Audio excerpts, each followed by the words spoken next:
მურუსიძის სასამართლოში ვინ გაგიკვალათ გზა ქალბატონო ლელა? ძალიან გთხოვთ. ეს ლელა მარიდაშვილია, მოსამართლე პოლიტიკური წარსულით.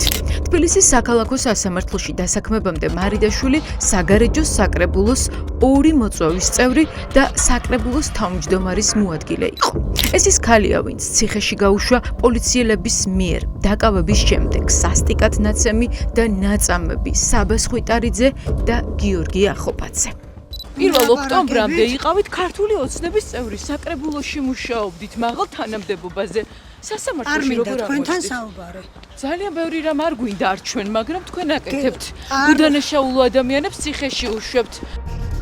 მარიდაშვილს მოსამართლეობის სულ 5 თვიანი სტაჟი აქვს. ის მურუსიძეს ჩინჩალაძის მართულ სასამართლოში 2024 წლის 1 ოქტომბერს მიიყვანეს. 3 წლიანი გამოსაცდელი ვადით. ახლა პარტიული კადრი რეჟიმს ერთგულების ტესტს სასამართლოდან აბარებს. ლელა მარიდაშვილი პროცესებზე არც გიორგი ახობაძეს და არც საბას ხვიტარიძეს არ უსმენდა. მას უბრალოდ არ აინტერესებდა პოლიციის შენობაში მოწყობილი წამების ფაქტები. უდამდე უნდა ირბინოთ. რეჟიმის მსახურ მოსამართლეს ხუთშაბათს დილით იმ დროს შევხვდით, როცა სამსახურში მიდიოდა. მაგრამ მარიდაშვილი კითხვებმა შეაწუხა და მაღაზიაში დაიმალა. ქალბატონო ლელა, რომ არა პოლიტიკური კავშირები ახობაძეს, ხვიტარიძეს მაინც გაუშვებდით ციხეში? აქციის მონაწილეებს, უდანაშაულო ადამიანებს ციხეში მაინც გაუშვებდით? ხვიტარიძეს მოусმინეთ? ნაწამები იყო ეს ადამიანი, ცემეს გაუპატიურებით ემუქრებოდნენ და თქვენ ციხეში გაუშვით ეს ახალგაზრდა. გაბრძანდით რა ძალიან გწვენიათ საერთოდ ქალბატონო ლელა? ვინ გაძლევთ პოლიტიკურ დავალებებს ადამიანებს რომ ციხეში უშვებთ? რამდენ ხანს უნდა იდგეთ? უნდა მიპასუხოთ როგორ აღმოჩნდით ქართული ოცნები და სასამართლოში. თქვენ რა უფლება გაქვთ უკვე ამდენჯერ რომ მისვავთ ამ კითხვას? გითხარით რომ არ გპასუხობთ. საკრებულოს წევრი იყავით? გითხარით რომ არ გპასუხობთ. საკრებულოს თავმჯდომარე. გითხარით რომ არ გპასუხობთ თქო. რა გაყვირებთ ქალბატონო ლელა? როცა კითხვების პირისპირ მარტო რჩება, პასუხები მარიდაშვილს არ აქვს. არადა კანონის და პროფესიული სინდისის წინაშე მართალ მოსამართლეს წესით არ უნდა უჭირდეს უპასუხოს ხალხს. მურუსიძის მსახური მოსამართლე ახლა ცდილობს კითხვებს თავი ტელეფონზე საუბრით დააღწიოს. მაგრამ ყველა ფეხის ნაბიჯზე ის გვარები ესმის, ვის ციხეში გაშვებასაც ხელი მოაწერა. ამჯერად ექიმ გიორგი ახობაძეს ვახსენებთ. რეჟიმის მოწინააღმდეგე იმ მედიკოს, რომელიც ითხოვდა არ შეეფარდებინათ მისთვის წინასწარი პატიმრობა, რადგან სახლში მძიმე ავადმყოფი დედის ერთადერთი პატრონი იყო. დედა რომ მოუკვდა ახობაძეს გაიგეთ? გაბრძანდით. გაიგეთ ახობაძეს დედა რომ მოუკვდა? გაუშვით უდანაშაულო ადამიანები ციხეში და პასუხისგებლობასაც ვერ გრძნობთ, იმიტომ რომ თქვენი პარტია გთხოვდათ ამას? თქვენ ვინ რას გთხოვთ? თქვენ რისთვის ხართ აქ? მე ვის ვკითხები დავალებას რომ ასრულებთ? დაგისვათ თქვენ. და გითხარით რომ არ გპასუხობთ. თქვენ ვის დავალებას არ ასრულებთ? გპასუხობთ თქო გითხარით. მურუსიძე გეუბნებათ თუ მურუსიძის დავალებაც არ გჭირდებათ, ისევე იღებთ ამ გადაწყვეტილებებს. ქალბატონო ლელა, დავალებაც კი არ გჭირდებათ, ისე იღებთ გადაწყვეტილებებს? ადამიანები რომ ციხეში გამოკეტოთ? მოსამართლე ლელა მარიდაშვილმა გზა სასამართლომდე საგარეჯოს საკრებულოს გავლით გაიარა, სადაც პარტიას ერთგულებას 7 წელი უმტკიცებდა. თქვენი სახელი და გვარი რომ პოლიტიკურად მიკერძოებულ გადაწყვეტილებებთან ასოცირდება, იცით? ამისთვის გინდოდათ მოსამართლეობა? როცა ხელისუფლება შეიცვლება, მზად ხართ რომ პასუხი აგოთ? არც ამ კითხვაზე საპასუხოდ აღმოჩნდა მზად მოსამართლე მარიდაშვილი. ერთადერთი, რაზეც თანხმობა მოგვცა, მისი ვიზუალის გადაღებაა. თუ გაინტერესებთ ფიზიკურად და ვიზუალურად ჩემი გადაღება კი გადაიღეთ უკვე. კითხვებზე არ გპასუხობ. რაჭა. ბიძინა ივანიშვილზე მაინც მითხარით თქვენი აზრი? ამოყვებით რა. რადგან მოსამართლისგან ვერ გავიგეთ, ვინ გაუყვალა გზა ქართულ ოცნებაში, საგარეჯოში მივდივართ. იმ ქალაქში, სადაც მოსამართლეობამდე მარიდაშვილმა პოლიტიკაში პირველი ნაბიჯები გადადგა. აი ლელა მარიდაშვილის ყოფილ კოლეგებს ვეძებ, მოსამართლე ლელა მარიდაშვილის. ადრე აქ საკრებულოს თავმჯდომარის მოადგილედ მუშაობდა. მუნიციპალიტეტის შენობაში განგაში ცხადდება, როგორც კი იგებენ ჩვენი მისვლის მიზეზს. საკრებულოს კეტავთ ტევ1-ის გამო, ბატონო? ვინ გითხრათ ეს ვის დავალება ვინ მოგცათ?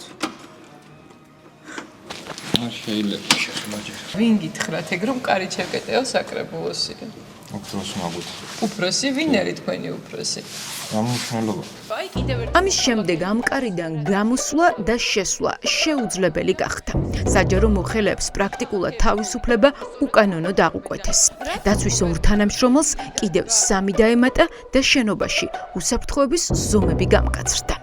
რატო არ აღებთ? აი ადამიანი არის გაჭაკეტილი. რას ნიშნავს არა უშავს? გავარკვევთ. მოდი გიორგი რა.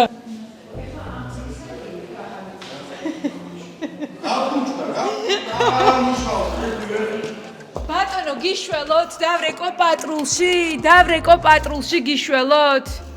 გიშველოთ, დავრეკო პატრულში. რატომ მოატყუეთ მოქალაქე, რომ კარია გაფუჭებული? თქვენმა კოლეგამ ჩაკეტა, გადარაზა. ჩვენ გადავიღეთ, რატომ მოატყუეთ ხალხი, რომ გაფუჭებულია კარი? ვერ გიტყვით ვერ აქვს. ეს ვახო გომელაურმა გასწავლათ?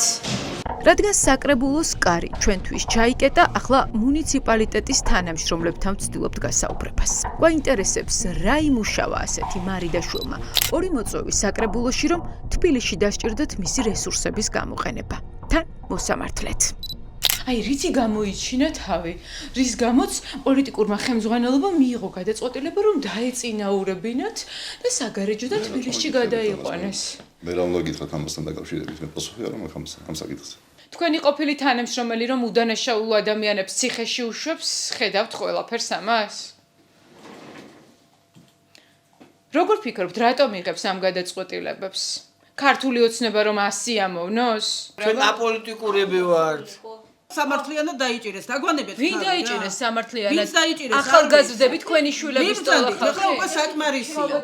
მითხარით რა. ეს არის უკვე ადამიანზე ზემოქმედება, ძალიან ფსიქიკურად მოქმედებთ. მიბრძანით ფსიქიკურად? ვიღაც წადით აქედან ახლა. კონსტიტუცია წაკითხული გაქვთ, ბატონო? საკითხული მაგი, მე. კონსტიტუციაში რა წერია, იცით? მე რამე წერია თქვენ. გამოხატვის თავისუფლება რომ კი, გარანტირებული მაგრამ. გვაქვს, იცით? კი, ბატონო. მე რის გამო მე თქვენი დააკავეს გამოხატვის აქციის თავისუფლება მე არ მონაწილეები? მაინტერესებს, წაბზანდით. ამ ოთახში მყოფებიდან შედარებით თამამი ეს საჯარო მოხელე აღმოჩნდა. მამაკაცი სახელმწიფო უწყებაში მუშაობის 10 წლიანი სტაჟით. დიდი ხანია აქ მუშაობთ? 10 წელი მეტი უფრო. აჰა, თქვენ რა ვერ გააკეთეთ, რაც ქალბატონმა ლილამ გააკეთა. აი დაწინაურდა უცებ მოსამართლე გახადა თქვენმა. მე კარიერა არ მაინტერესებს, კაცო, ახლა ყველას ერთის ინტერესი ხო არა აქ არა? წყარო გვიყვება, რომ ლელა მარიდაშვილს ეგრეთ წოდებული კახური კლანი ლობირებს. ამ კლანის დახმარებით აღმოჩნდა ის ჯერ სიაში, რომ საკრებულოში მოხვედრილიყო და შემდეგ მაღალი თანამდებობა დაეკავებინა. სად არიან უდანაშაულები? სად არიან? ხო. ხალხს რო ხოცამენ ეგენი არიან? ვინ? აბა მითხარით, ვინ დახოცა? საბას ხვიტარიძემ ვინმე მოკლა? ეს მოსამართლე მარიდაშვილის მამა. ბიჭიკო მარიდაშვილს ზუსტად ისეთი ემპათიის გრძნობა აქვს, როგორც მის შვილს. ხარებას რაზმარო ხალხიცემა ეგ ვერ დაინახეთ? საცემი უნდა ცემო. რომელი მითხარით, რომელი იყო საცემი? ვინც ეგეთ რამეებს აკეთებს, ყველა უნდა ცემო. კლანის და პარტიის დავალებების შემსრულებელი მოსამართლე დიდი ალბათობით მალე სანქცირებულთა სიაშიც იქნება. ის უკვე მოხვდა ამერიკელი კონგრესმენის ჯო ვილსონის შავ სიაში. შენ რო გამაიწევ ხცებს, მარას გიზავს, კაცო. აბა ეხლა ის შენი მზიაო თუ ვიღაცა რო აი ესე რო მოხაჩა და შემოურტყა. იქ სწორია, კაცო. თან კიდე იცახის რომ არაფერი დაუშევებია, არ დაუშევებია ესე. პოლიციელებმა, ეგრეთ წოდებულმა პოლიციელებმა, აი მწამებლები და მოძალადეები რო არიან, რამდენი ადამიანის ეგეთი მწამებლები და ისინი სააკაშვილის დროს იყვნენ. რა ვიცი, ხარება ვინ არის მითხარით? სააკაშვილის დროიდან მუშაობს შინაგან საქმეთა სამინისტროში და დღემდე იყენებს გომელაური, ვახო გომელაური, რომ ხალხი აწამოს. არ ვიცი მაგდენი. ხარება არ არის მწამებელი?